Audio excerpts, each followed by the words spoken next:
Hello friends, welcome to knowledge world. આજે આપણે જોવાના છે 8 ફેબ્રુઆરી 2025ના one liner daily current affair. તો શરૂઆત કરીએ આજના વિડીયોની. પ્રથમ પ્રશ્ન છે, તાજેતરમાં ભારતીય સેનાએ પૂર્વી કમાન્ડ મુખ્યાલય ફોર્ટ વિલિયમનું નામ બદલીને શું રાખ્યું છે? તો હાલમાં જ ભારતીય સેના દ્વારા જે પૂર્વી કમાન્ડ મુખ્યાલય ફોર્ટ વિલિયમ છે તેનું નામ બદલી અને વિજય કિલ્લો યાની કે વિજયગઢ છે તે રાખવામાં આવ્યું છે. ત્યાર પછી જોઈએ તો તાજેતરમાં 38મી રાષ્ટ્રીય રમતોમાં કઈ પુરુષ કબડ્ડી ટીમે ખિતાબ જીત્યો છે? તો હાલમાં જ ઉત્તર પ્રદેશ રાજ્યની જે પુરુષ કબડ્ડી ટીમ છે તેમના દ્વારા 38મી રાષ્ટ્રીય રમતોમાં ખિતાબ છે તે જીતવામાં આવ્યો છે.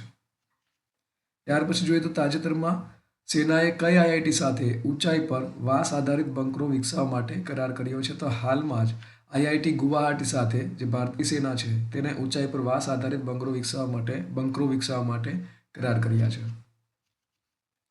તાજેતરમાં 8મા ગ્લોબલ બંગાળ બિઝનેસ સમિટનું ઉદ્ઘાટન કોણે કર્યું છે? તો હાલમાં જ આ જે સમિટ છે તેનું ઉદ્ઘાટન મમતા બેનર્જી દ્વારા કરવામાં આવ્યું છે.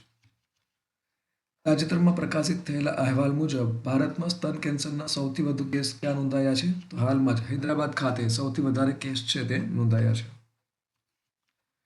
તાજેતરમાં કયું રાજ્ય નક્સલ મુક્ત બન્યું છે? તો હાલમાં જ કર્ણાટક રાજ્ય છે તે નક્સલ મુક્ત બન્યું છે.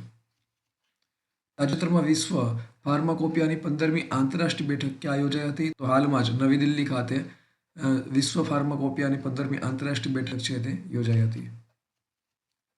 તાજેતરમાં રશિયાએ કયા દેશમાં તેની ઓરાસ્નિક મિસાઇલ સિસ્ટમ તૈનાત કરવાનો નિર્ણય લીધો છે? તો હાલમાં જ રશિયા દ્વારા બેલારુસમાં તેની ઓરાસ્નિક મિસાઇલ સિસ્ટમ છે તે તૈનાત કરવાનો નિર્ણય લીધો છે.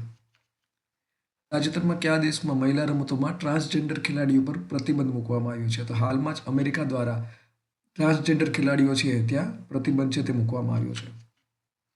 તાજેતરમાં મિસિસ વર્લ્ડ 2025નો ખિતાબ જીતનાર પ્રથમ અશ્વેત મહિલા કોણ બની છે? તો હાલમાં જ સ્ટેગો ગેલાઈ છે તેઓ મિસિસ વર્લ્ડ 2025નો ખિતાબ જીતનાર પ્રથમ અશ્વેત મહિલા બની છે. તાજેતરમાં ભારતીય ઉચ્ચ આયોગે ભારતીય ટેકનિકલ અને આર્થિક સહકાર યાની કે આઈટીઈસી દિવસ ક્યાં ઉજવ્યો છે? તો હાલમાં જ તેઓના દ્વારા શ્રીલંકા ખાતે આ દિવસ ઉજવાયો છે. તાજેતરમાં આંતરરાષ્ટ્રીય શહેરી સહયોગ વધારવા માટે ફિક્કીએ કોની સાથે ભાગીદારી કરી છે? તો હાલમાં જ ફિક્કી એક્સપો સિટી દુબઈ સાથે ભાગીદારી છે તે કરવામાં આવી છે.